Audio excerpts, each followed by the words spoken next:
નમસ્કાર, આપ જોઈ રહ્યા છો સ્પાર્ક ટુડે ન્યૂઝ। આજરોજ કાલાવડમાં સેવા ભારતી ગુજરાત પ્રેરિત શ્રી લક્ષ્મણરાવ ઇનામદાર સ્મૃતિ સમિતિ જામનગર તથા વિશ્વ હિન્દુ પરિષદ અને નેશનલ મેડિકલ ઓર્ગેનાઇઝેશનના સંયુક્ત ઉપક્રમે સર્વરોગ નિદાન કેમ્પ કાલાવડમાં મ્યુનિસિપલ હાઈસ્કૂલ ખાતે યોજવામાં આવેલ હતો। આ સર્વરોગ જેમ કે ડાયાબિટીસ, બીપી, શ્વસન તંત્ર, હૃદય રોગ, થાઇરોઇડ, શરદી, ઉધરસ, તાવ વગેરે જેવા રોગોના તજજ્ઞ ડોક્ટરોએ પોતાની નિઃશુલ્ક સેવા આપી આ કાર્યક્રમમાં બહોળી સંખ્યામાં દર્દીઓએ કેમ્પનો લાભ લીધો હતો।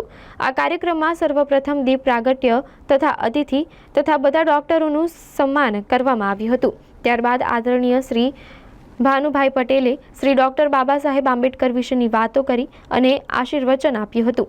આ કાર્યક્રમમાં અતિથિ ઉપસ્થિત રાષ્ટ્રીય સંઘના અગ્રણી શ્રી ભાનુભાઈ પટેલ, મહેશ ગીરી બાપુ, હસુભાઈ વોરા, વલ્લભભાઈ વાગડિયા, લાખાભાઈ વેકરિયા, મુકેશભાઈ મહેતા, કાનાભાઈ જોશી, જયંતિભાઈ કમાણી, પરેશભાઈ કાછડિયા, અભિષેકભાઈ પટવા, રમેશભાઈ દોંગા, અતુલભાઈ ચૌહાણ તથા નાના મોટા સર્વે કાર્યકર્તાઓએ આ કાર્યક્રમને ઉજ્જવળ બનાવ્યો હતો।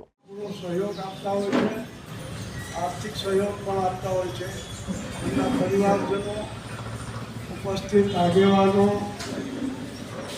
બહેનો, દર્દી ભાઈઓ બહેનો અને કાર્યકર્તાગણ, હમણાં થોડા સમય પહેલાં જ આપણે શિશુ મંદિરમાં સર્વરોગ નિદાન કેમ્પ અને રક્તદાન શિબિર રાખેલ હતો, પરંતુ પછીથી સૌરાષ્ટ્ર સ્તરે નક્કી થયું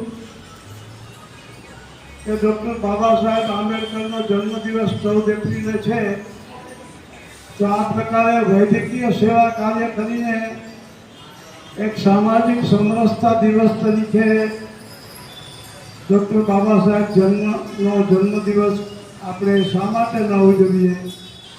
તો જન્મદિવસ તો આવતીકાલે છે, પણ આજે અને આવતીકાલે 2 દિવસ સૌરાષ્ટ્રભરમાં દરેક તાલુકા મથકો ઉપર આવા સર્વરોગ નિદાન કેમ્પો છે।